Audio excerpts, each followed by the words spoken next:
এটার both emotional and sensory component আছে, দুইটা কম্পোনেন্টই আছে।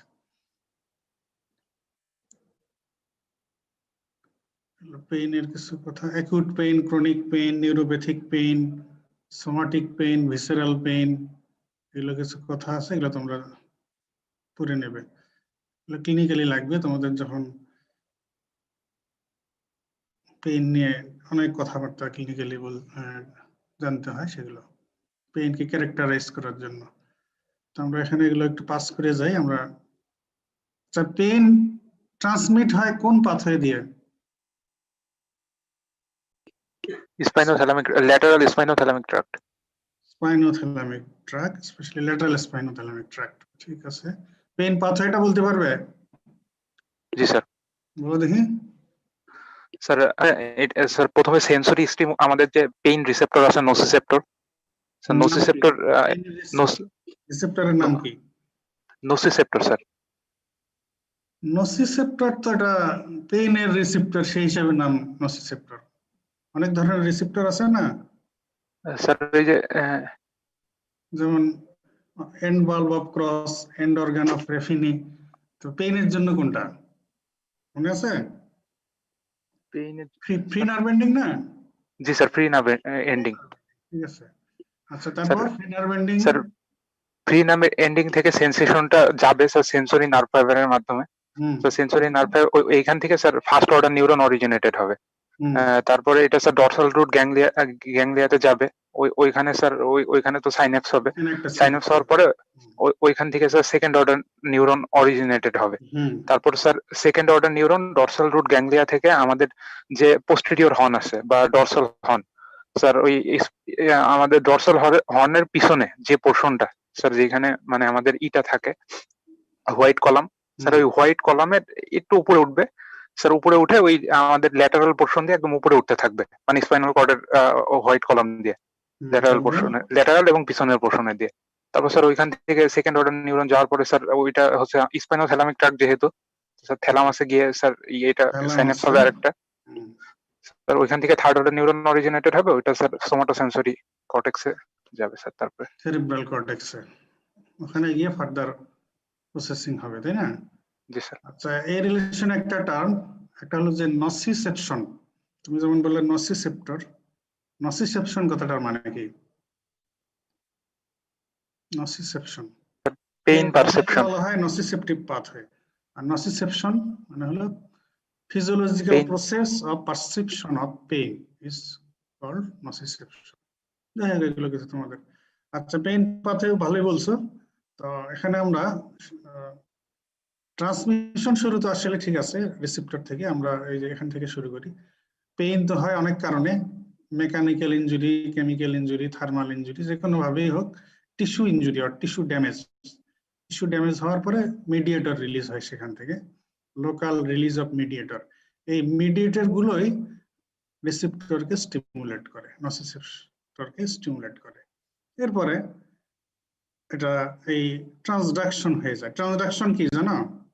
এই নার্ভাস সিস্টেমের রিলেশন একটা টার্ম ট্রান্সডাকশন বলা হয়। সেন্সরি স্টিমুলাসটা সরাই পড়ে চারিদিকে। সেন্সরি স্টিমুলাসটা নার্ভাস ইম্পালসে যে কনভার্ট হলো, রিসেপ্টর যখন এটাকে স্টিমুলাসটাকে গ্রহণ, এরপরে সে এটাকে নার্ভাস ইম্পালে কনভার্ট করে দিলে এরপরে সে নিউরন দিয়ে এটা ট্রান্সমিট হয়ে থাকলো নার্ভ দিয়ে। এইটাই হলো ট্রান্সডাকশন। যাই হোক, এরপরে স্পাইনোথ্যালামিক ট্র্যাক্ট দিয়ে চলে গেল থ্যালামাসে, থ্যালামাস থেকে কর্টেক্স, কর্টেক্সে গিয়ে ফার্দার প্রসেসিং হয়। এই আর কি, পারসিভ করে ব্রেন, ইন্টারপ্রেট করে, প্রসেসিং করে, এইভাবে পেইন পাথওয়ে হচ্ছে আর কি। ঠিক আছে। আচ্ছা, পেইন পাথওয়ে রিলেশনে আরেকটা কথা অনেক সময় পরীক্ষায় জিজ্ঞেস করা হয়, এই যে পেইন ট্রান্সমিট হচ্ছে নার্ভ ফাইবার দিয়ে, এখানে দুই ধরনের নার্ভ ফাইবার বলা হয় nociceptive nerve fibres, two types important এখানে, C fibre and A delta fibre. এটা অনেক সময় জিজ্ঞেস করা হয় যে এই পেইন ট্রান্সমিশনের জন্য যে নার্ভ ফাইবার গুলো আছে এগুলো কয় ধরনের? ফাইবার আর এ ডেল্টা ফাইবার। কোন ফাইবার কোন ধরনের পেইন ক্যারি করে, কোনটা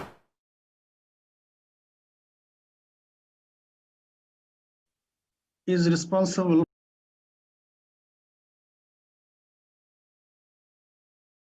স্টিমুলাসটাকে গ্রহণ, এরপরে সে এটাকে নার্ভাস ইম্পালে কনভার্ট করে দিলে এরপরে সে নিউরন দিয়ে এটা ট্রান্সমিট হয়ে যেতে থাকলো নার্ভ দিয়ে। এইটাই হলো ট্রান্সডাকশন। যাই হোক, তারপরে স্পাইনোথ্যালামিক ট্র্যাক দিয়ে চলে গেল থ্যালামাসে, থ্যালামাস থেকে কর্টেক্স, কর্টেক্সে গিয়ে ফার্দার প্রসেসিং হয়। এই আর কি, পারসিভ করে ব্রেন, ইন্টারপ্রেট করে, প্রসেসিং করে, এইভাবে পেইন পাথওয়ে হচ্ছে আর কি। ঠিক আছে। আচ্ছা, পেইন পাথওয়ে রিলেশনে আরেকটা কথা অনেক সময় পরীক্ষায় জিজ্ঞেস করা হয়, এই যে পেইন ট্রান্সমিট হচ্ছে নার্ভ ফাইবার দিয়ে, এখানে দুই ধরনের নার্ভ ফাইবার বলা হয়, nociceptive nerve fibres, two types important এখানে, C fibre and A delta fibre. এটা অনেক সময় জিজ্ঞেস করা হয় যে এই পেইন ট্রান্সমিশনের জন্য যে নার্ভ ফাইবার গুলো আছে এগুলো কয় ধরনের, সি ফাইবার আর এ ডেল্টা ফাইবার। কোন ফাইবার কোন ধরনের পেইন ক্যারি করে, কোনটা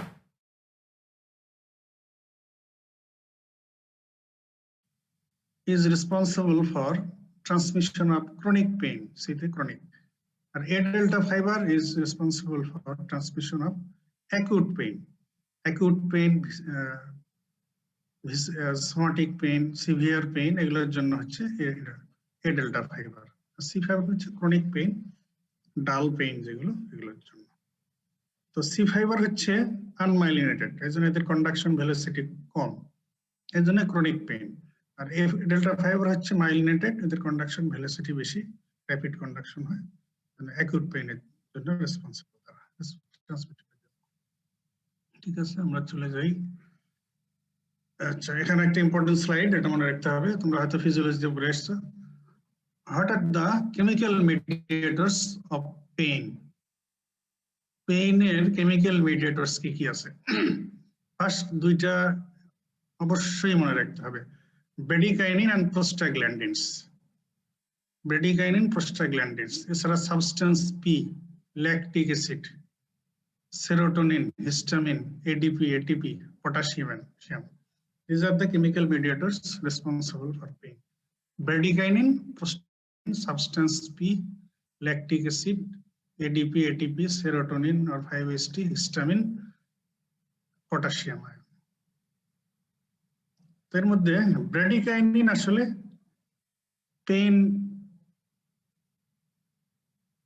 পেইনের যে স্টিমুলাস, এটার জন্য রেসপন্সিবল হচ্ছে ব্র্যাডিকাইনিন। মানে ব্র্যাডিকাইনিন এই রিসেপ্টরকে, নসিসেপ্টরকে সে আসলে ডাইরেক্টলি স্টিমুলেট করতে পারে, পেইনের রিসেপ্টরকে ডাইরেক্টলি স্টিমুলেট করতে পারে। Bradykinin is responsible mainly for stimulation of pain receptor. আর প্রোস্টাগ্ল্যান্ডিন সে ডাইরেক্টলি রিসেপ্টরকে স্টিমুলেট করে না, তবে threshold of response of nerve to stimulus, একটা স্টিমুলাস, পেইনের স্টিমুলাস গেলে যে নার্ভ রেসপন্স করবে, এটার থ্রেশহোল্ডটাকে সে কমিয়ে দেয়, এজন্য অল্প স্টিমুলাসে পেইন হবে। এইভাবে প্রোস্টাগ্ল্যান্ডিন ইনভলভ ইন পেইন। তো bradykinin directly stimulates pain receptor, আর prostaglandin reduces threshold of response of nerve to stimulus. তো আমাদের এক ধরনের অ্যানালজেসিক, সেটা এই প্রোস্টাগ্ল্যান্ডিন সিনথেসিস ইনহিবিট করে কাজ করে, যেটা হচ্ছে নন অপিওয়েড। আর অপিওয়েড তো সেন্ট্রাল নার্ভাস সিস্টেম রিপ্রেস করে কাজ করে, এটা পরে আসতেছে। আচ্ছা, এখন এই পেইনের রিলেশনে আমাদের যেমন বিভিন্ন কিছু ফেস করে, বিভিন্ন ভাবে মেকানিক্যাল, থার্মাল আর কেমিক্যাল ইনজুরি হয়ে আমাদের পেইন হয়, আমরা পেইনে সাফার করি। তো আল্লাহ তাআলা আমাদের বডিতে কিছু সাবস্টেন্স দিয়ে দিয়েছেন, সেগুলো এন্ডোজেনাসলি পেইন রিলিভের জন্য কাজ করে, এদেরকে বলা হয় endogenous opioid peptide. Physiologically pain transmission is modulated by this endogenous opioid peptides. এজন্য এদেরকে বলা হয় body's own analgesic, endogenous opioid peptide or endogenous opioid neurotransmitters. এগুলো ন্যাচারালি আমাদের বডিতে রিলিজ হয়, তৈরি সিনথেসিস হয়, এবং এরা এন্ডোজেনাসলি পেইন রিলিভের জন্য কাজ করে। পেইন ট্রান্সমিশন পাথওয়ে, এটাকে ইনহিবিট করে, মডুলেট করে। পেইন ইনহিবিটরি সিস্টেম কনস্টিটিউট করে তারা, এভাবে তারা পেইন ট্রান্সমিশনকে মডুলেট করে, মডিফাই করে, ইনহিবিট করে। These endogenous opioids are endorphins, dynorphins and enkephalins. এটা কিন্তু অনেক সময় ভাইবাতে জিজ্ঞেস করা হয়, হঠাৎ the endogenous opioids আর ফিজিওলজিক্যালি আমাদের বডিতে পেইন ইনহিবিট হয় কাদের দ্বারা? They are endogenous opioids named endorphins, enkephalins and endorphins, enkephalins and dynorphins. These are the physiological pain inhibitory endogenous opioids or endogenous opioid peptides. আচ্ছা, analgesic আমরা definition শুরুতেই বলেছি, drugs that relieve or reduce pain, আর একটু বাড়ায় বললে drugs that relieve or reduce pain without altering consciousness and reflexes. Analgesics are classified broadly into two groups: opioid analgesics and non-opioid analgesics. Opioid analgesics and non-opioid analgesics. Opioids. The analgesics that relieve or reduce pain by acting on opioid receptors. যারা opioid receptors সাথে bind করে কাজ করে তারাই opioid analgesics. এর মধ্যে morphine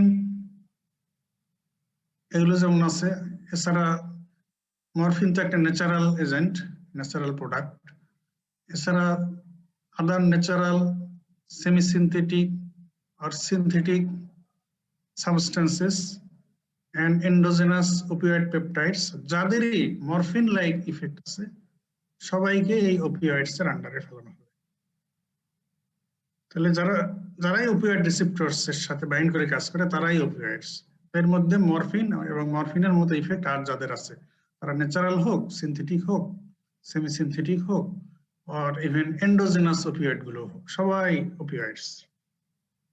All natural, synthetic, semi-synthetic substances having similar effect acting on opioid receptors, all are opioids. The opioids mainly act on CNS, that is brain and spinal cord. They produce a state named narcosis. Narcosis termটা যদি এখন use কম হয়, তারপরে এখনো আছে। নার্কোসিস মানে স্টুপোরাস or somnolent state produce করে। Patient এই drug দেওয়ার পরে, ওপিয়েড কাউকে অ্যাডমিনিস্ট্রেশনের পরে পেশেন্ট ঘুম ঘুম ভাব হয় বা অনেকে ঘুমিয়ে যায় অথবা বোকা বোকা ভাব হয়ে যায়।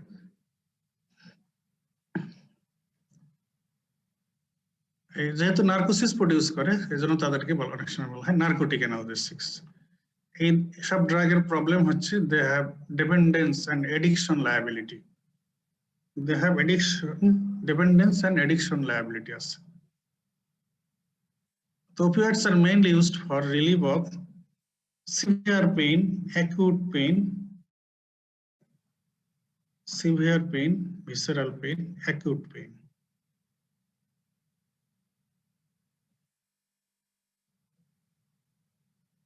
তো opioids এর কাজ করে, আমরা বললাম যে opioid receptors সাথে বাইন্ড করে কাজ করে। There are 4 types of receptors, opioid receptors: mu, delta, kappa and sigma. Mu, delta, kappa and sigma. তো পেইন রিলিফ যেটা হয়, অ্যানালজেসিক ইফেক্ট মূলত হয় এই মিউ রিসেপ্টরের ইফেক্টের কারণে। তাহলে opioids যদি অ্যাডমিনিস্ট্রেশন করা হয়, they binds with these receptors and produce effect. তো opioid তাদের রিসেপ্টরের সাথে বাইন্ড করার পরে যেটা করে আসলে এই পেইন ট্রান্সমিশন এটা ইনহিবিট করে, পেইন ট্রান্সমিশন ইনহিবিট করে। কিভাবে করে এটা একটু পরে আমরা দেখাচ্ছি। আচ্ছা, এখানে নন opioid পরে বলতে হবে, তাই এখানে জাস্ট এট এ গ্লান্স কিছু কথা নন opioid সম্পর্কে বলা আছে। তো যেহেতু নাম নন opioid, তার মানে তারা opioid রিসেপ্টরের সাথে বাইন্ড করে কাজ করে না, তারা ডিফারেন্ট কোনো মেকানিজমে কাজ করে। কি করে তারা? নন opioid গুলো আসলে, এর এক্সাম্পল আসলে NSAID, non steroidal anti inflammatory drugs. তো এরা ইনহিবিট করে COX, that is cyclooxygenase enzyme। তো cyclooxygenase enzyme এটা এই পাথওয়ে দিয়ে ডিফারেন্ট প্রোস্টাগ্ল্যান্ডিন সিনথেসিস হয়। তো সেই এনজাইমকে যদি ইনহিবিট করে দেওয়া হয় তাহলে ওই প্রোস্টাগ্ল্যান্ডিন গুলো সিনথেসিস হবে না। আমরা একটু আগে দেখাইলাম যে পেইন এর জন্য যেসব কেমিক্যাল মিডিয়েটর রেসপন্সিবল তার মধ্যে একটা ছিল প্রোস্টাগ্ল্যান্ডিন, যে পেইনের স্টিমুলাসে প্রতি নার্ভের যে ইম্পালসের রেসপন্স এটা থ্রেশহোল্ডকে কমিয়ে দিত। এই জন্য আমরা যদি প্রোস্টাগ্ল্যান্ডিন সিনথেসিস ইনহিবিট করতে পারি তাহলে থ্রেশহোল্ড কমবে না, থ্রেশহোল্ড বেড়ে যাবে, তাহলে সহজে পেশেন্ট আর পেইন ফিল করবে না। এইভাবে পেইন রিলিভ করে। তাহলে নন অপিওয়েড গুলো, দ্যাট ইজ এনএসএআইডি গুলো, তারা অপিওয়েড রিসেপ্টরের সাথে বাইন্ড করে না, তারা কক্স এনজাইম ইনহিবিট করে পেইন এর যে মিডিয়েটর প্রোস্টাগ্ল্যান্ডিন সিনথেসিস ইনহিবিট করে, ফলে অ্যানালজেসিক ইফেক্ট। তার মানে এরা সিএনএস এ এদের কোনো ইফেক্ট নাই, মূলত এদের ইফেক্ট হচ্ছে পেরিফেরালি, মেইনলি অ্যাক্ট পেরিফেরাল। যেহেতু সিএনএস ইফেক্ট নাই এজন্য তাদের এডিকশন, ডিপেন্ডেন্স এন্ড এডিকশন লায়াবিলিটিও নাই। তো NSAID or non-opioid analgesics are used mainly for relief of somatic pain. Somatic pain relief এর জন্য এরা বেশি।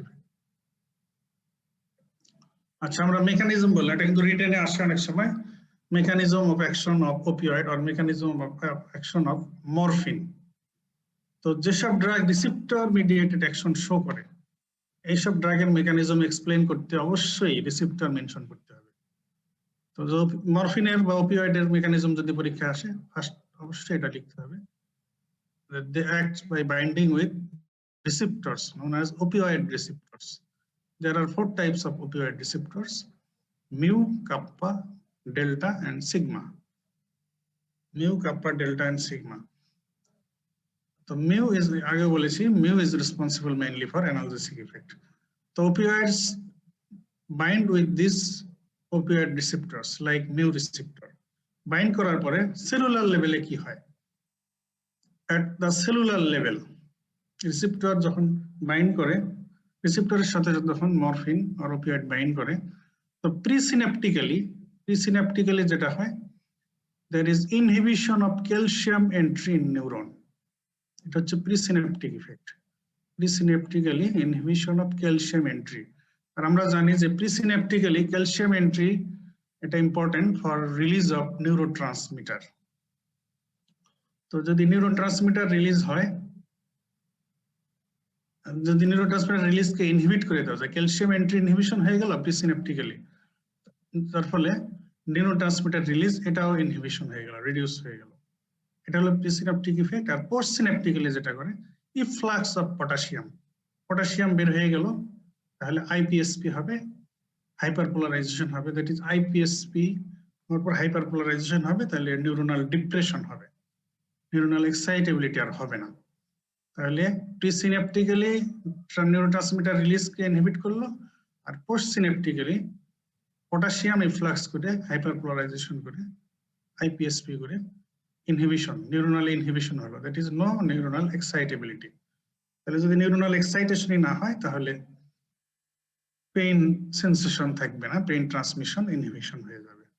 সেলুলার লেভেলে এই হচ্ছে এর মেকানিজম এন্ড ইফেক্ট। তাহলে যদি mechanism of action of morphine আসে, তাহলে রিসেপ্টর থেকে শুরু করতে হবে, 4 প্রকার রিসেপ্টর, অপিওয়েড রিসেপ্টর এর সাথে বাইন্ড করে, মিউ মেইনলি অ্যানালজেসিক ইফেক্টের জন্য রেসপন্সিবল। সেলুলার লেভেলে প্রিসিন্যাপটিক্যালি ক্যালসিয়াম এন্ট্রি ইনহিবিশন হয়, নিউরোট্রান্সমিটার রিলিজ ইনহিবিশন হয়, আর পোস্ট সিন্যাপটিক্যালি পটাশিয়াম ইফ্লাক্স হবে, যার ফলে আইপিএসপি হবে, হাইপারপোলারাইজেশন হবে, নিউরোনাল ইনহিবিশন হবে। So there is no transmission of pain impulse, so there will be no sensation of pain. It is analgesic effect. Opioids এর কাছাকাছি আরেকটা টার্ম, যদি এই টার্মটা এখন প্রায় উঠে গেছে, ওপিয়েটস, এই কথাটা অনেক সময় বলা হয়, ওপিয়েটস। এটা ওল্ডার টার্ম, নাও এটা খুব একটা ইউজ হয় না। তো ওপিয়েটস বললে এখানে only those opioids that are derived from alkaloids of opium poppy capsule. তার মানে হলো এন্ডোজেনাস অপিওয়েড পেপটাইড যেগুলো আর সিনথেটিক থেকে এক্সক্লুডেড, বাদ পড়ে গেল। শুধু ওপিয়াম পপি ক্যাপসুল থেকে যে অ্যালকালয়েড গুলো ডেরিভেটিভ সেগুলোকেই ওপিয়েটস বলা হয়। যাই হোক, এটা টার্ম এখন অত ইউজ হয় না। তারপরে যদি কেউ আবার স্ট্রিক্টলি জানতে চায় ওপিওয়েডস কি আর ওপিয়েটস কি, সেজন্য এটা বলা হলো। Sources of morphine. মরফিনের সোর্স মনে আছে? জেনারেল ফার্মাকোলজিতে বলা হয়েছে, বলো। স্যার এই যে আমাদের পাপাভার সোমনিফেরাম যে এই উদ্ভিদটা আছে, যে স্যার সিড আছে, ওই ওর হচ্ছে যে রস, জুস স্যার। এটা কি জিনিস পাপাভার সোমনিফেরাম? স্যার এটা পপি প্লান্ট স্যার। পপি, হ্যাঁ, বাংলায় বলো দেখি, বাংলায় কি বলে? স্যার আফিম বলে স্যার। আফিম গাছ, তাই তো? জি স্যার। আফিম গাছ পপি প্ল্যান্ট, আর এটাকে বলা, সিডটাকে বলা হয় পপি ক্যাপসুল।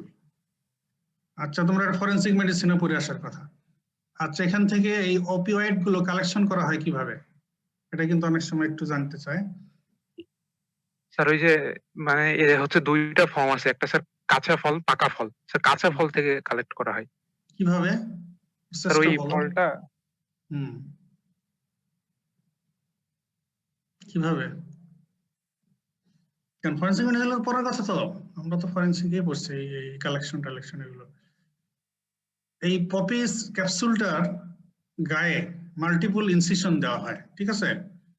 ইনসিশন দিলে ওই ইনসিশন থেকে যে রসটা বের হয়ে আসে, এক্সুডেটটা বের হয়ে আসে, এটাকে এর উপরে শুকানো হয়, ড্রাই করা হয়। ড্রাই করার পরে এই অপিওয়েড, ন্যাচারাল অপিওয়েড, এটা কালেকশন করা হয়। এর পরে তো এগুলোর আবার ভিন্ন সেমি সিনথেটিক মডিফাই করে অন্য কিছু বানানো হচ্ছে, ঠিক আছে? তাহলে অপিয়াম, পপি ক্যাপসুল এর গায়ে মাল্টিপল ইনসিশন দিয়ে যে জুসটা, যে এক্সুডেটটা বের হয়ে আসে, এটাকে ড্রাই করে কালেকশন করা হয়। তাহলে opium alkaloid, Papaver somniferum. The most important opium alkaloids or opioids are morphine, codeine, thebaine, papaverine. Morphine contain about 10% of opium alkaloid. Thebaine, papaverine don't have analgesic effect. In the abar analgesic effect nai. This is opium poppy plant. This is poppy capsule. Is it গায়ে incision দিয়ে, এর গায়ে incision দিয়ে সেই milky exudate, এটাকে dry করে collection করা হয়।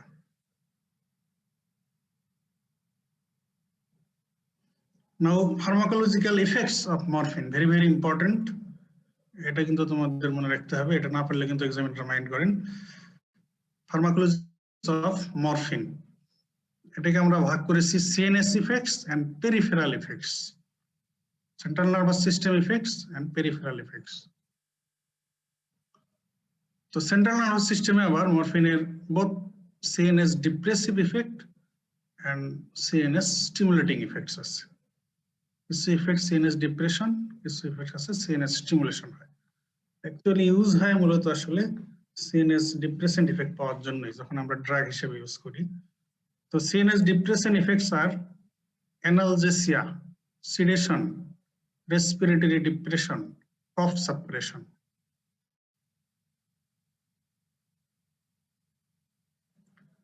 CNS ডিপ্রেশন এর মধ্যে analgesia, sedation, respiratory depression, cough suppression. Analgesia, sedation, respiratory depression, cough suppression. Now, CNS stimulant effects. These are CNS stimulant effects. Euphoria, sometimes dysphoria, meiosis, nausea and vomiting, truncal rigidity.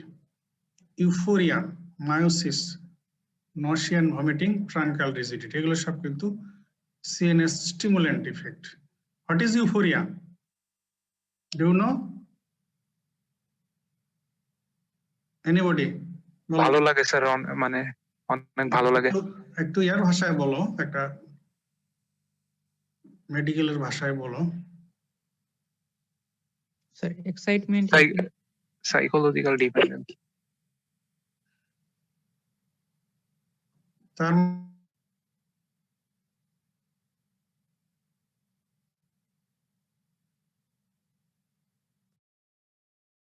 euphoria is a state of pleasure and wellbeing, patient বলতে যে এটা intact করে তার মধ্যে এরকম একটা state develop করে। Pleasure, wellbeing, ফুলফিলনেস, ঠিক আছে। মায়োসিস কনস্ট্রিক্টেড পিপল হতে পারে, এটা ভমিটিং সেন্টারকে স্টিমুলেট করে, যেন নসিয়া ভমিটিং হতে পারে, ট্রাঙ্কুইল রিজিডিটি, ঠিক আছে। তাহলে সিএনএস ডিপ্রেশন আর সিএনএস স্টিমুলেন্ট ইফেক্ট। ওয়ালাইকুম আসসালাম।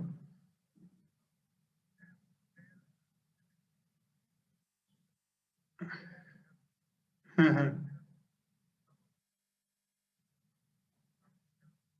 হ্যাঁ, আচ্ছা, হুম, আচ্ছা ঠিক আছে, আমি ইয়ে করে দেবো। হুম হুম হুম, ঠিক আছে। আচ্ছা, আসসালামু আলাইকুম।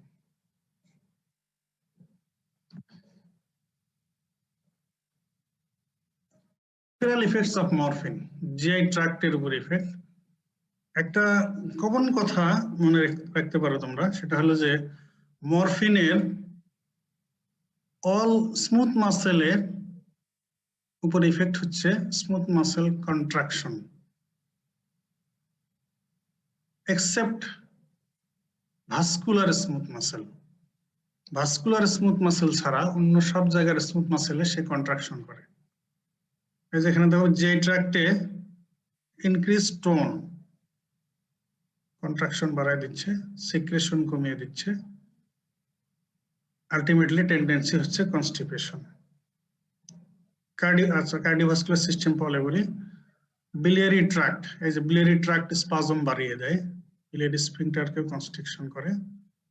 এই জন্য গলস্টোন থাকলে তাদের পেইন কিন্তু অ্যাগ্রাভেট করে, স্পাজম বেড়ে যায়, পেইন অ্যাগ্রাভেট করে। তদ্রূপ ব্রঙ্কিয়াল স্মুথ মাসেল, ওপিয়েড গুলো কিন্তু মরফিন, প্যাথেডিন এগুলো কিন্তু ব্রঙ্কোস্পাজম করে, smooth muscle contraction, bronchospasm. Exception হচ্ছে কার্ডিওভাস্কুলার সিস্টেম। কার্ডিওভাস্কুলার সিস্টেমে আবার দেখা যাচ্ছে যে সে ভাস্কুলার ডাইলেটেশন করে, ভ্যাসোডাইলেটেশন করে due to vascular smooth muscle relaxation. এখন এই রিল্যাক্সেশন কেন হয়, এটার এক্সপ্লেনেশন আবার বলা হচ্ছে যে মরফিন হিস্টামিন রিলিজ করে, এই হিস্টামিন ভ্যাসোডাইলেশন করে, আর এই কিছুটা ভ্যাসোমোটর সেন্টারকেও ডিপ্রেশন করে, এই কারণে হাইপোটেনশন করে। তাহলে ভ্যাসোডাইলেশন হয়ে গেলে হাইপোটেনশন হতে পারে, এবং এটার এক্সপ্লেনেশন হয়ে। তাহলে এই জন্য একটা কমন কথা যে ভাস্কুলার স্মুথ মাসেল ছাড়া অন্য জায়গার স্মুথ মাসেলকে সে স্পাজম করে, আর ভাস্কুলার মাসেলকে রিল্যাক্স করে, এই জন্য হাইপোটেনশন অনেক সময় হতে পারে রিয়েলি। মরফিনের সাথে অ্যাডিকশনের রিলেশন, আমরা আগেই বলেছি যে মরফিন আর অপিওয়েড এগুলো ডিপেন্ডেন্স এন্ড অ্যাডিকশন লায়াবিলিটি আছে। কেন এই মরফিন আর অপিওয়েডস গুলোর কারণে ডিপেন্ডেন্স অ্যাডিকশন ডেভেলপ করে? এটার কারণ হলো এই মরফিন আর অপিওয়েডস যারা নেয় তাদের মধ্যে যে ইউফোরিয়া ডেভেলপ করে, a feeling of pleasure and wellbeing,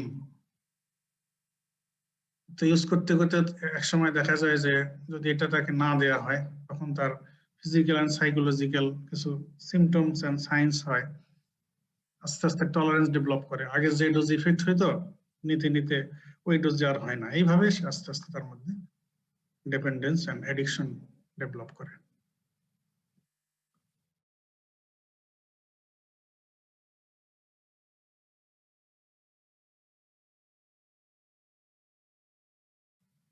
diminished responsiveness to a dose of drug, আগে যে ডোজে রেসপন্স হইতো ক্রনিক্যালি আর রিপিটেডলি নিতে নিতে ওই ডোজে আর ওই রেসপন্স পাওয়া যায় না, ডোজ বাড়াইতে হয়। This is tolerance. মরফিনের যত ইফেক্টস আছে সবগুলোতে টলারেন্স ডেভেলপ করে, তবে কনস্টিপেশন এন্ড মায়োসিস এই দুইটা ইফেক্টে টলারেন্স ডেভেলপ করে না, যেটা দেখা গেছে।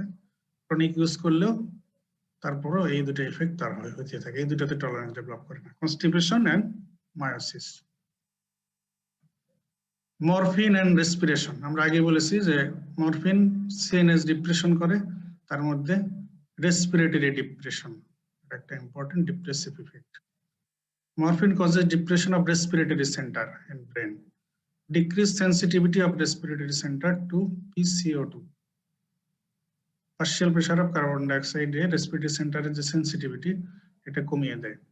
Increase arterial partial pressure of carbon dioxide. Respiratory rate যখন কমে যায় তখন ভেন্টিলেশন যদি কম হয় তাহলে তো কার্বন ডাইঅক্সাইড রিটেনশন হবে, arterial partial pressure of carbon dioxide বেড়ে যাবে। তো partial pressure of carbon dioxide বেড়ে গেলে এটার ইফেক্ট হচ্ছে ভাস্কুলার ডাইলেটেশন, সেরিব্রাল ভ্যাসোডাইলেশন যদি হয় তাহলে ইন্ট্রাক্রেনিয়াল প্রেসার বেড়ে যেতে পারে। ইন্ট্রাক্রেনিয়াল প্রেসার বেড়ে গেলে এটা আবার রেসপিরেটরি সেন্টারকে আরো ডিপ্রেস করবে। তাহলে রেসপিরেটরি সেন্টার ডিপ্রেশন করে, রেসপিরেটরি সেন্টারের সেন্সিটিভিটি টু কার্বন ডাইঅক্সাইড কমিয়ে দেয়, partial pressure of carbon dioxide বাড়িয়ে দেয়, arterial that is carbon dioxide retention হয়, সেরিব্রাল ভ্যাসোডাইলেশন হয়, ইন্ট্রাক্রেনিয়াল প্রেসার বেড়ে যায়। আর ইন্ট্রাক্রেনিয়াল প্রেসার বেড়ে গেলে ফার্দার রেসপিরেটরি সেন্টার ডিপ্রেশন হইতে থাকে। এইভাবে এটা ভিসিয়াস সাইকেল হইতে থাকে, আরো অ্যাগ্রাভেশন হইতে থাকে। মরফিন এন্ড মায়োসিস, মরফিন দিলে যে মায়োসিস হয়, স্টিমুলেটরি ইফেক্ট, কনস্ট্রিক্টেড পিউপিল হয়। কি জন্য হয়? Morphine can directly stimulate third nerve nucleus. It is a mechanism. It enhances release of acetylcholine from nerve ending in eye. And acetylcholine যখন circular muscle of iris সে কাজ করে তখন constriction হতে পারে, পিউপিল কনস্ট্রিকশন হয়ে যায়, দ্যাট ইজ মায়োসিস।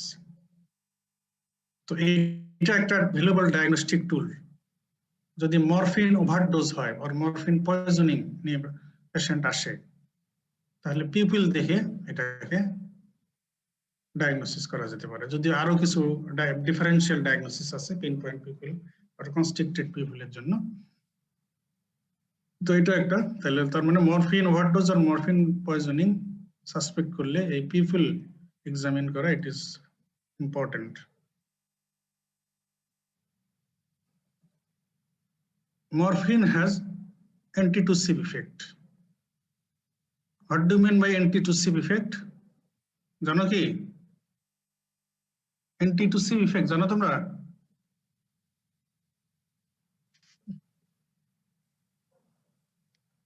কি ব্যাপার, কথা নেই কেন? হ্যাঁ না তো বলবা। antitussive effect, আচ্ছা ঠিক আছে। antitussive effect মানে হলো অ্যান্টি কফ ইফেক্ট আর কি, কফ সাপ্রেসিভ ইফেক্ট। কফ সাপ্রেস মরফিন আর ওপিয়েড গুলোর কিন্তু কফ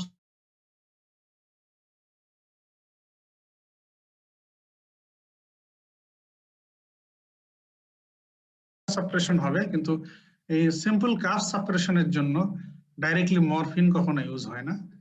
মরফিন ইউজ হয় আদার ওপিয়েড, যেমন এই যে কোডেইনও ইউজ হয় না। কোডেইনের একটা কনজেনার, সেটার নাম হচ্ছে ফলকোডিন। এই যে ফলকোডিন এটাই মূলত ইউজ হয়। স্যার আদার অ্যান্টিটুসিভ আছে, এটা অ্যান্টিটুসিভ এর চ্যাপ্টারটা আমাদের আলাদা আছে। তার মানে ওপিয়েডের কফ সাপ্রেসিভ ইফেক্ট আর অ্যান্টিটুসিভ ইফেক্টও আছে। এখানে ডাইরেক্টলি মরফিন, হেরোইন, প্যাথিডিন এগুলোতে ইউজ হয়। এই ধরনের যেগুলো সিম্পল ড্রাগ আছে, কোডিন, ফলকোডিন এগুলো ইউজ হয়। মরফিন এন্ড ভমিটিং, আমরা এর ইফেক্টে দেখিয়েছি যে মরফিনের কারণে ভমিটিং, নসিয়া হতে পারে। এটার কারণ হচ্ছে যে সিটিজেড কেমোরিসেপ্টর ট্রিগার জোন এটাকে স্টিমুলেট করে, এই জন্য নসিয়া ভমিটিং হয়। তো এটাতেও কিন্তু টলারেন্স ডেভেলপ করে, যদি নিতেই থাকে ক্রনিক্যালি রিপিটেডলি একসময় আর ভমিটিং হবে না। Morphine and truncal rigidity, morphine increases tone in trunk muscle. Trunk muscle tone বাড়িয়ে দিলে reduce thoracic compliance, thus interfere with ventilation. এখানে এই কমপ্লায়েন্স দিয়ে কি বোঝানো হচ্ছে মনে আছে তোমাদের? What is thoracic compliance? Physiology knowledge মনে আছে? লাং কমপ্লায়েন্স, হ্যাঁ বলো বলো বলো ইট ইজ কমপ্লায়েন্স এখানে বোঝানো হচ্ছে যেটা। স্যার কমপ্লায়েন্স অফ লাংস আর ছিল ওই যে মানে প্রতি সেন্টিমিটার মানে স্যার ডিস্টেন্ডিবিলিটি মানে প্রেসারের সাথে এক্সপান্সিবিলিটি। জি স্যার। লাংস এক্সপ্যান্ড কতটুকু করতে পারে, এটা হলো লাংসের কমপ্লায়েন্স, লাং কমপ্লায়েন্স। থোরাক্স বা চেস্ট ওয়াল কতটুকু এক্সপ্যান্ড করতে পারে ডিউরিং ইন্সপিরেশন, ঠিক আছে, এটা হলো চেস্ট ওয়াল কমপ্লায়েন্স আর থোরাসিক কমপ্লায়েন্স। তো যদি এই চেস্ট ওয়ালের মাসেল গুলো, ট্রাঙ্ক মাসেল, এগুলো যদি রিজিড হয়ে যায়, টোন বেড়ে গিয়ে শক্ত হয়ে থাকে, যদি রিল্যাক্স না করে, তাহলে কি থোরাক্স এক্সপ্যান্ড করতে পারবে? কম করবে স্যার। হ্যাঁ, কম করবে। তার মানে তখন তার ইন্সপিরেশন আর ভেন্টিলেশন এটা ইন্টারফেয়ার হবে। এজন্য মরফিন দিলে এই ট্রাঙ্ক মাসেল রিজিড হওয়ার কারণে এটা কিন্তু থোরাসিক কমপ্লায়েন্স আর লাং চেস্ট ওয়াল কমপ্লায়েন্স কমিয়ে দিয়ে ভেন্টিলেশন আর ইন্সপিরেশন এটাকে কিন্তু ইন্টারফেয়ার করে। এই জন্যই যাদের রেসপিরেটরি ডিজিজ আছে, যেমন ব্রঙ্কিয়াল অ্যাজমা, ব্রঙ্কিয়াল অ্যাজমা পেশেন্টের জন্য কিন্তু মরফিন, এটা আরো কারণ আছে। কারণ মরফিন একটা এটা কারণ যে এটা ট্রাঙ্ক মাসেলকে টোন বাড়িয়ে দিয়ে থোরাসিক কমপ্লায়েন্স কমিয়ে দিয়ে ভেন্টিলেশন ইম্পেয়ার করে। আবার morphine directly bronchial smooth muscle spasm করে, ব্রঙ্কোস্পাজম করে। আবার মরফিন রেসপিরেটরি সেন্টারকেও ডিপ্রেস করে, রেসপিরেটরি সেন্টার ডিপ্রেশন করে। এই সব কারণে ব্রঙ্কিয়াল অ্যাজমাতে মরফিন কন্ট্রাইন্ডিকেটেড। আচ্ছা, এটা হয়তো সামনে ডিসকাশন আছে।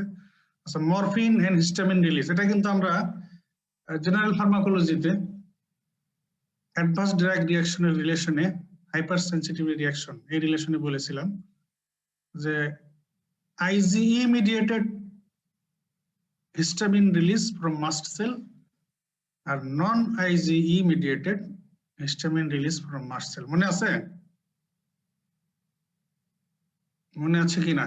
আচ্ছা, না থাকলে তো নন IgE mediated release of histamine from mast cell, তার একটা এক্সাম্পল হচ্ছে মরফিন। আরো কিছু ড্রাগ আছে, অ্যাসপিরিন, আদার NSAID। তো এই মরফিন দিলে সে হিস্টামিন রিলিজ করে, এটা কিন্তু IgE ইমিডিয়েটেড না, ডাইরেক্টলি করতে পারে। আর এই হিস্টামিনের কারণে ব্রঙ্কোস্পাজম, ভ্যাসোডাইলেশন এগুলো হয়। ব্রঙ্কোস্পাজম হলে হুইজ ডিসফোনিয়া হবে, হাইপোটেনশন। ভ্যাসোডাইলেশন হলে হাইপোটেনশন হবে। আর ওই হিস্টামিনের স্কিনের যে ইফেক্ট, স্কিন র্যাশ, ইচিং, আর্টিকেরিয়া, ফ্লাশিং এগুলো হবে। তাহলে বলতো এই ফিচার গুলো কার মতো হচ্ছে? স্কিনে ইচিং, র্যাশ, আর্টিকেরিয়া, ফ্লাশিং। আবার এদিকে ভ্যাসোডাইলেশন হয়ে কার্ডিওভাস্কুলার সিস্টেমে হাইপোটেনশন। আবার ব্রঙ্কিয়াল স্মুথ মাসেল স্পাজম হয়ে ব্রঙ্কোস্পাজম, হুইজ, ডিসপনিয়া। তাহলে এই ফিচারগুলো কার মতো হচ্ছে? অ্যানাফাইল্যাকটিক শক, অ্যানাফাইল্যাকটিক রিঅ্যাকশনের মতো হচ্ছে। সিভিয়ার হাইপোটেনশন, কার্ডিওভাস্কুলার কোলাপস হয়ে গেলে তখন অ্যানাফাইল্যাকটিক শক বলবো আমরা। তো কিন্তু এটা কি আসলে এই মরফিন দেওয়ার কারণে হিস্টামিন রিলিজ হয়ে এই ফিচার গুলো হলো, এটা কি আমরা অ্যানাফাইল্যাকটিক রিঅ্যাকশন বলবো?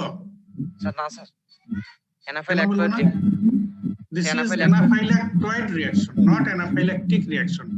কারণ এটা তো IgE মিডিয়েটেড না। IgE মিডিয়েটেড হলে সেটা হবে অ্যানাফাইল্যাকটিক রিঅ্যাকশন। আর যেহেতু এটা without involvement of IgE, morphine directly histamine release করে ওই effect same, but mechanism different. সেই হিসাবে ওইটা হবে অ্যানাফাইল্যাকটিক রিঅ্যাকশন আর এটা হবে anaphylactoid reaction. Opioids used in therapy, morphine, codeine. আচ্ছা, নেচার কিছু এবারে ওপিওয়েডস এর কিছু নাম। ন্যাচারাল এর মধ্যে morphine, codeine. Semi synthetic and synthetic এর মধ্যে heroin, pethidine, fentanyl, alfentanil, remifentanil, methadone, pentazocine, naloxone, nalorphine. ঠিক আছে, তাহলে natural, morphine, codeine. Semi synthetic and synthetic এর মধ্যে heroin, pethidine, methadone, fentanyl and alfentanil, remifentanil, pentazocine, nalorphine, naltrexone, নেলোক্সোন।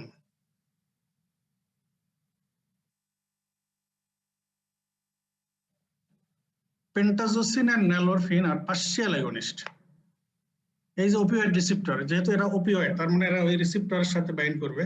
তো তবে এগুলোর মধ্যে কিছুটা ভেরিয়েশন আছে।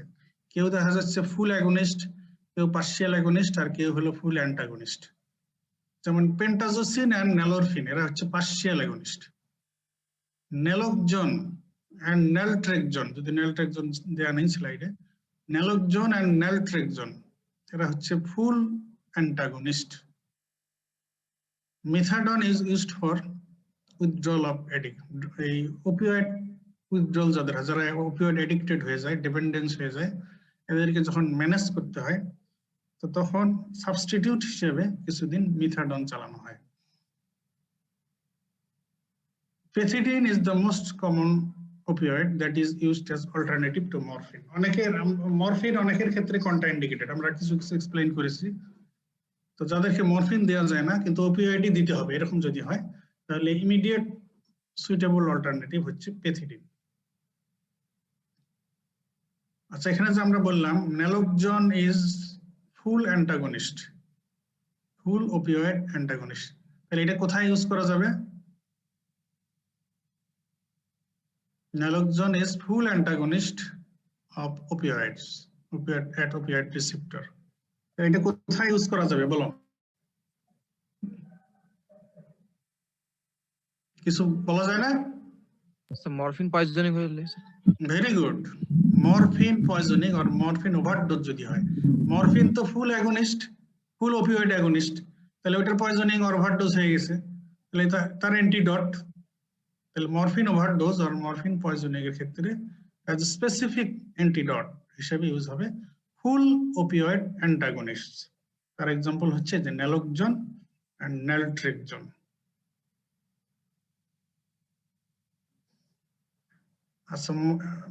Discuss morphine as an analgesic.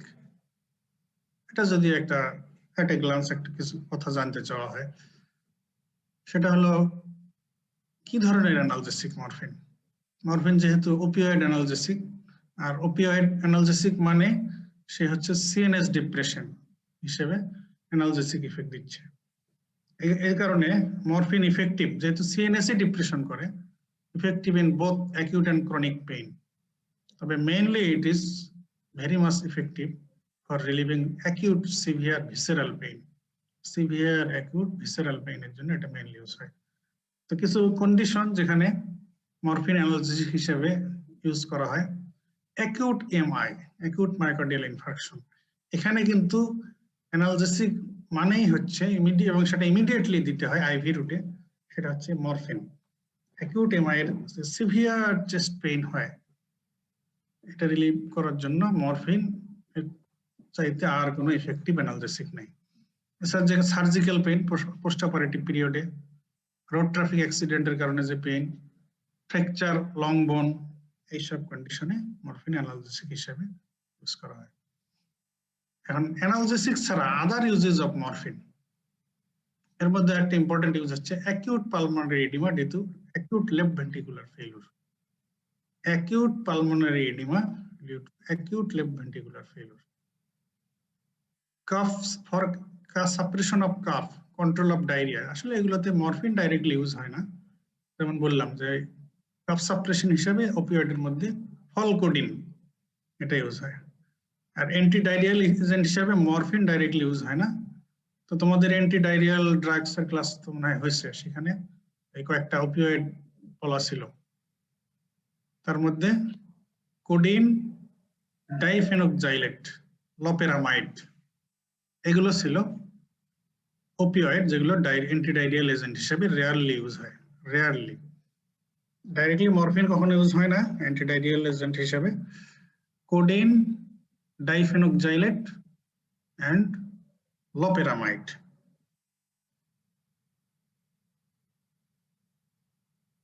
এবারে contents of morphine. Morphine should not be used in some conditions.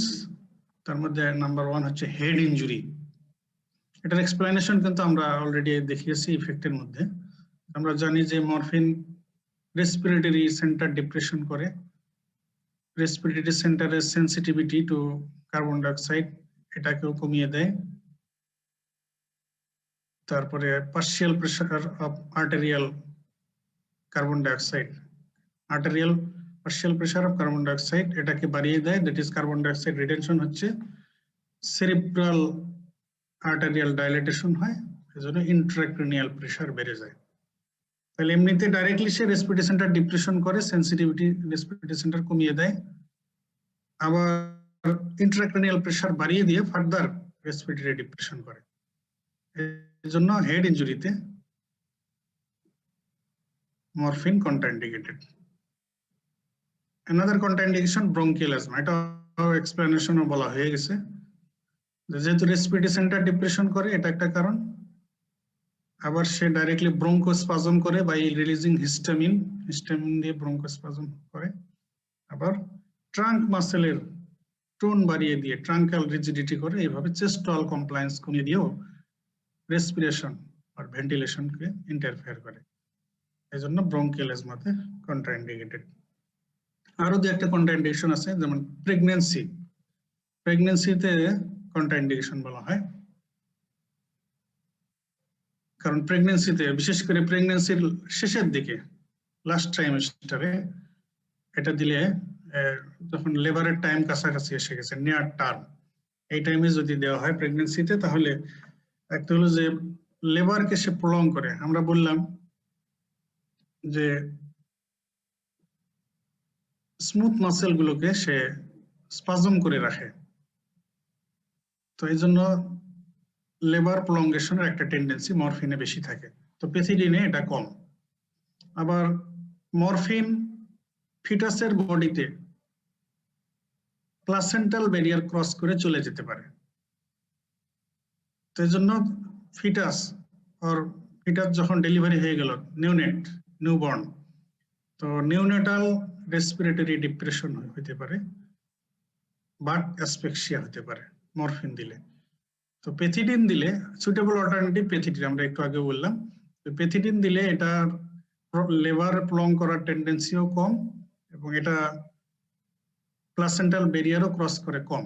আর যদি কিছুটা ব্যারিয়ার ক্রস করে চলেও যাইতেও ধরে, প্লাসেন্টাতে পেথিডিনের মেটাবলাইজিং এনজাইম থাকে, সেটা এটাকে মেটাবলাইজ করে দেয়। এই জন্য neonatal respiratory depression, but asphyxia, এটা ডেভেলপমেন্টের চান্সও পেথিডিনের ক্ষেত্রে কম। এই জন্য মরফিন প্রেগনেন্সিতে স্পেশালি লাস্ট ট্রাইমেস্টারে কন্ট্রাইন্ডিকেটেড।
তোমরা লাইনে আসো কি? জি স্যার। আচ্ছা, মরফিনের রিলেশন একটা কোশ্চেন রিটেন এবং ভাইভাতে অনেক সময় আসে, role of morphine in acute left ventricular failure. আমি এটা তোমাদের drugs for treatment of heart failure এই রিলেশনটা হয়তো একটু বলেছি, এখন মরফিনের রিলেশনে ডাইরেক্টলি আসতেছে, role of morphine in acute left ventricular failure.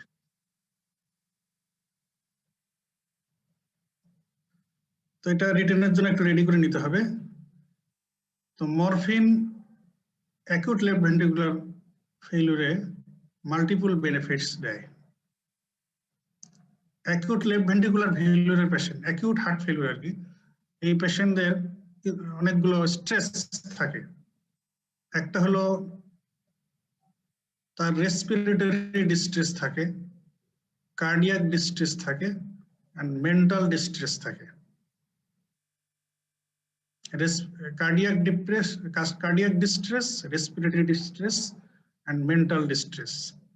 Cardiac distress কি রকম? acute left ventricular main cause হচ্ছে acute myocardial infarction, এছাড়া আদার কজ হতে পারে যে কোনো acute cardiac ডিসফাংশন, এই কারণে অ্যাকিউট লেফট ভেন্ট্রিকুলার ফেলিওর হতে পারে। তো এই পেশেন্টের যেটা হয় কার্ডিয়াক ফাংশন ইম্পেয়ারমেন্টের কারণে, দ্যাট ইজ অ্যাকিউট হার্ট ফেলিওরের কারণে তাদের কার্ডিয়াক আউটপুট কমে যায়, কার্ডিয়াক কন্ট্রাক্টিলিটি এটা কমে যায়।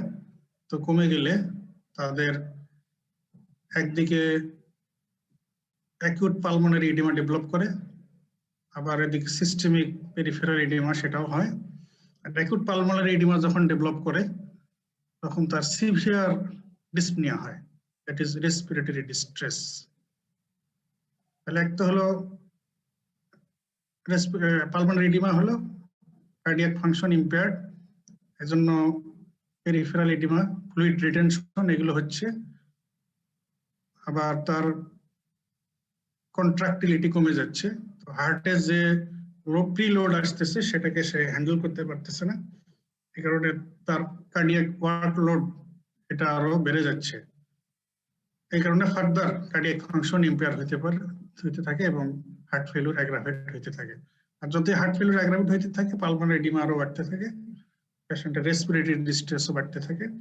আর যেহেতু অ্যাকিউট এমআই হচ্ছে main cause, acute MI severe chest pain হয় এবং সাথে দেখা যাচ্ছে যে সিভিয়ার রেসপিরেটরি ডিস্ট্রেস এটা হচ্ছে, সব মিলিয়ে পেশেন্টের সিভিয়ার মেন্টাল ডিস্ট্রেস ডেভেলপ করে।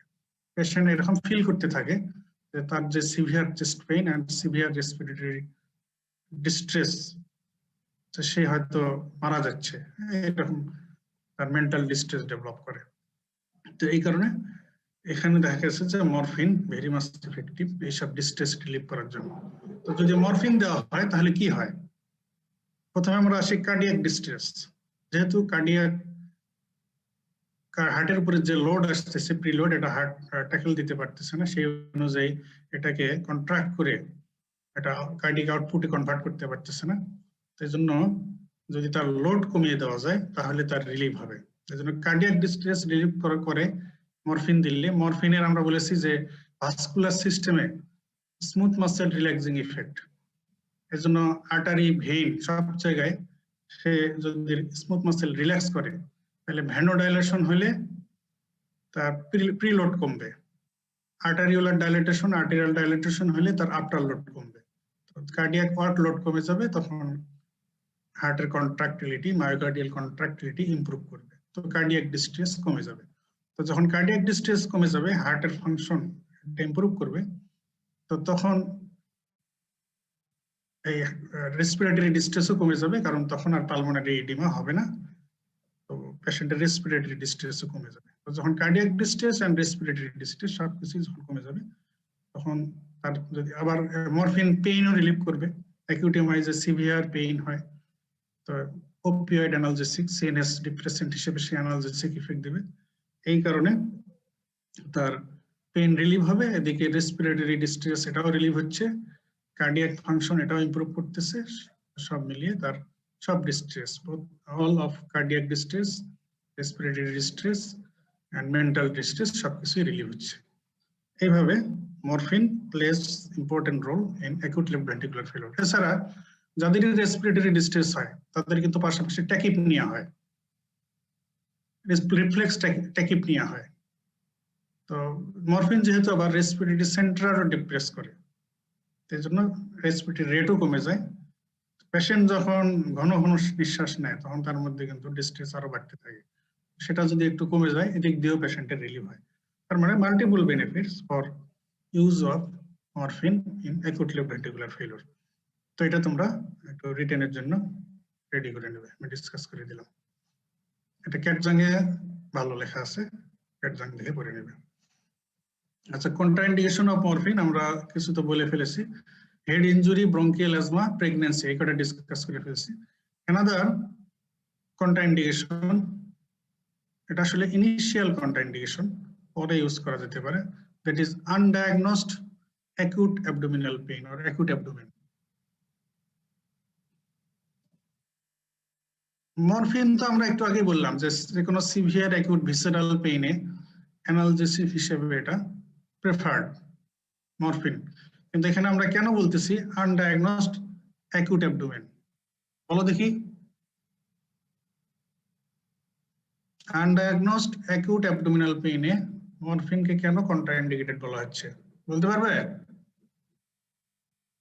এনিবডি? কি ব্যাপার? স্যার যদি কোলেসিস্টাইটিসের জন্য হয় স্যার ওখানে। হ্যাঁ, ভেরি গুড। হ্যাঁ, আমরা জানি না, আমরা এখন যেহেতু বলতেছি আনডায়াগনোজড অ্যাকিউট অ্যাবডোমেন কি কারণে হতে পারে? Acute cholecystitis or acute calculus cholecystitis or acalculous cholecystitis, যেটাই হোক, এই পেইন হতে পারে। তো আমরা ইফেক্টে দেখলাম যেটা biliary ট্র্যাক্টের স্পাজম বাড়িয়ে দেয়, স্ফিনক্টার এডিকে কনস্ট্রিক্ট করে এবং পেইন অ্যাগ্রাভেট করবে। এক্ষেত্রে খুব ভালো কথা, এটা একটা হতে পারে। আর কি বলা যায়?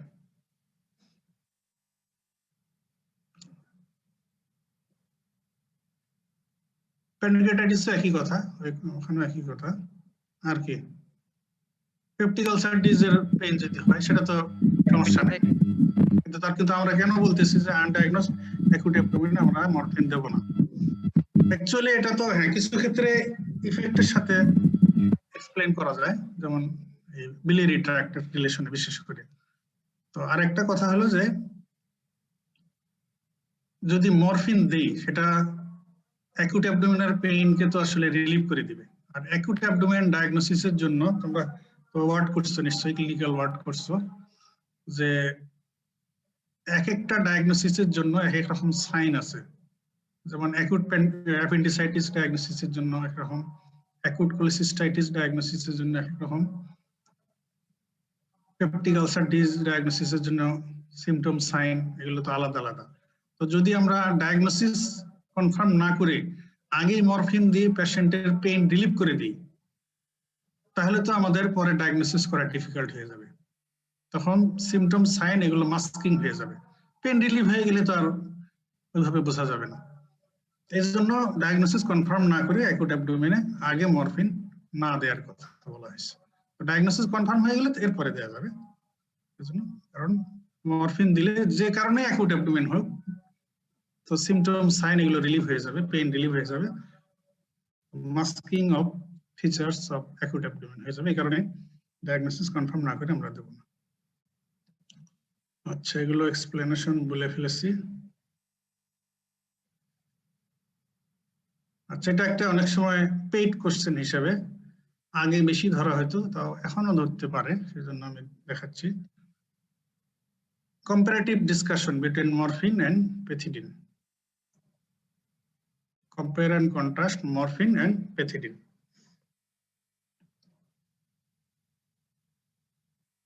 তো মরফিন হচ্ছে natural, pethidine synthetic. Analgesic potency মরফিনের 10 টাইমস মোর আর পেথিডিনের লেস। অবস্টেট্রিক অ্যানালজেসিয়াতে মরফিন ইউজ হয় না। আমরা একটু আগে বললাম যে প্রেগন্যান্সিতে লেট ট্রাইমেস্টারে এটা মরফিন ইউজ হয় না, পেথিডিন ইউজ করার কথা বলেছে, কারণ এটা লেবারকে প্রলং করে আর নিউনেটাল রেসপিরেটরি ডিপ্রেশন করে birth asphyxia or asphyxia neonatal করতে পারে। Histamine release, morphine histamine release করে, এটা আমরা তো মেকানিজমে দেখাইলাম, কিন্তু পেথিডিন কিন্তু হিস্টামিন রিলিজ করে না। মরফিনের অ্যাট্রোপিন লাইক ইফেক্ট নাই, অ্যাবসেন্ট। পেথিডিনের আবার অ্যাট্রোপিন লাইক ইফেক্ট আছে। এজন্য মরফিনের পিউপিলের উপরে ইফেক্ট হচ্ছে মায়োসিস, আর পেথিডিনের যদি অ্যাট্রোপিন লাইক ইফেক্ট হয় তাহলে কিন্তু মাইড্রেসিস হয়ে যাবে, কারণ অ্যাট্রোপিন হচ্ছে অ্যান্টিকোলিনার্জিক ড্রাগ। মাইড্রেসিস, অ্যাট্রোপিন মাইড্রেসিস করে। ব্রঙ্কাস, এটা ব্রঙ্কোস্পাজম করে, এজন্য ব্রঙ্কিয়াল অ্যাজমাতে কন্ট্রাইন্ডিকেটেড। পেথিডিন ব্রঙ্কোস্পাজম করে না, এজন্য যদি দরকার হয় অ্যাজমা পেশেন্টে মরফিন না দিয়ে পেথিডিন দেওয়া যেতে পারে। তাহলে this are the comparison between morphine and pethidine. Morphine হচ্ছে ন্যাচারাল, পেথিডিন সিনথেটিক। মরফিনের অ্যানালজেসিক ইফেক্ট 10 টাইমস মোর, পেথিডিনের লেস। অবস্টেটিক অ্যানালজেসিসে মরফিন ইউজ হয়, পেথিডিন ইউজ হয় না। Morphine histamine potent histamine releaser, pethidine histamine release করে না। মরফিনের অ্যাট্রোপিন লাইক ইফেক্ট নাই, পেথিডিনের। এটা কিন্তু আবার উল্টা, আগেরগুলো সব এটাতে বেশি বা আছে, আর অ্যাট্রোপিন লাইক ইফেক্ট মরফিনে নাই, প্যাথিডিনে আছে। এজন্য পিপলের উপরে মরফিনের ইফেক্ট, যেটা মরফিনের ডাইরেক্ট ইফেক্ট, সেটা হলো এডিনজার ওয়েস্টফাল নিউক্লিয়াসকে স্টিমুলেট করে, অ্যাসিটাইলকোলিন লাইক ইফেক্ট, এজন্য মায়োসিস, পিপল কনস্ট্রিকশন। আর প্যাথিডিনের যেহেতু অ্যাট্রোপিন লাইক ইফেক্ট আছে, এজন্য এটা মাইগ্রেসিসও করতে পারে। মরফিন ব্রঙ্কোস্পাজম করে, প্যাথিডিন ব্রঙ্কোস্পাজম করে না। তাহলে তোমাদের যদি একটা কোশ্চেন জিজ্ঞেস করি, compare and contrast between morphine and meperidine, তখন কি আনসার দিতে হবে? জানো, compare and contrast morphine and meperidine. Meperidine নাম শুনছো কখনো?